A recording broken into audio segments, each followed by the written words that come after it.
So we're ready for excavation. But before we get started, I want to cover a couple things. In this video, we're going to talk about benches for aquatic plants. We're even going to cover some fish tunnels. But my personal pet peeve is I don't like seeing a pond that's really out of balance. Looks real heavy on one side, looks like water wants to spill out the other, and I'm going to show you how to avoid that common made mistake. I'm going to take a simple straight edge and a 4-foot level. You don't need any fancy equipment. And we're going to set it down in this area, and we're going to determine how the lay of the land is. And I'll show you how this side of the pond is low, so we're going to take dirt from this side as we're digging. We're going to backfill this section, and we're going to create an equal balance, and that way we can have water brimming at the edge of all the coping stones. It's a really beautiful look. It's one of my personal favorites. Let's get started. So I have this shelf just laying around the yard. It's a simple straight edge. I found it on the property. I have a 4-foot level, and as you can see, if I start to lift this and get level, on that side of the pond, I'm a good 3 inches out of whack. So if I just dug all this dirt out and threw it up behind the waterfall, when I was completed, I would be out of balance like this. So when we start digging, I'm going to take this soil, I'm going to backfill this area, and I can come back to the straight edge throughout the dig to see and make sure we're in balance. And I'm also going to show you how to check your accurate depth, because when we're done, I'll be able to take the straight edge, come from side to side, and I can get an accurate reading on how deep the pond's going to be. So we're ready to start digging.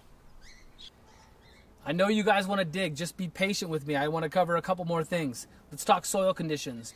I know we have soil conditions all across the nation. In Florida, sandy conditions, probably never going to use a jackhammer. New Mexico, always using a jackhammer. Southern California, my team uses a jackhammer probably on 80% of the projects.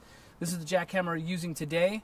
I didn't get a chance to moisten this soil before we started, and that's something that I would advise you to do in advance. If you're going to know you're going to start digging that weekend, water that area down really well so the soil's loosened up for you when you begin.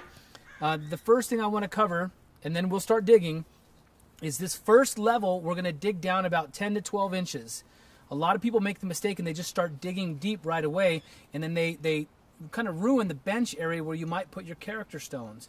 So the first thing we're going to do, we're going to dig this down 10 to 12 inches all the way across, and we're going to double check our levels so we're not out of balance, and then we'll spray paint the next bench. I'm ready to start digging. Let's do this.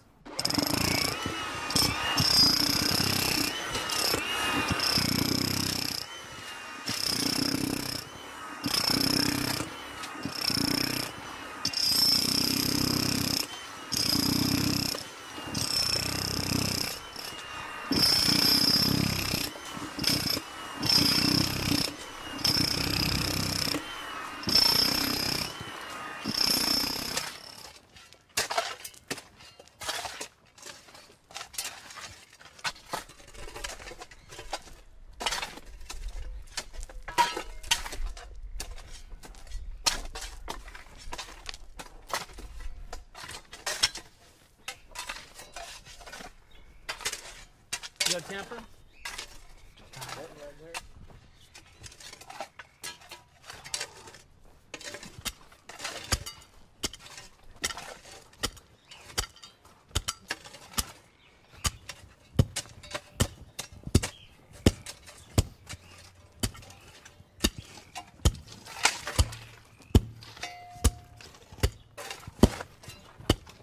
As we're excavating, you can see we're throwing a lot of the dirt behind this waterfall, so we're building up a mound or a berm, and we're going to have our waterfall coming out of this area. Be sure you take the time to compact this area real thoroughly.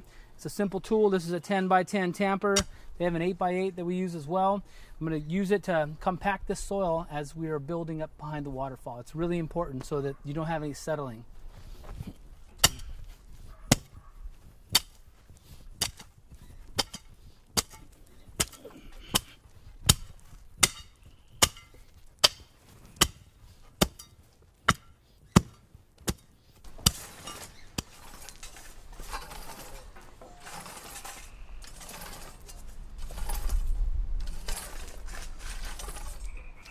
Okay, so we have the first bench all sculpted out. I have my straight edge back in the pond. We're nice and level. We're at about 8 inches deep. And this is the bench where we're going to be setting all of our character stones. So I'm going to spray paint the next level down so we can start digging. We're going to go to the next level about 12 inches deep. This is where people get impatient. Take your time with the excavation. Don't get impatient. A lot of people get tired and they just want to call it a quits. If you're not perfectly level, you're going to regret it later. Okay, we're going to spray paint the next shelf.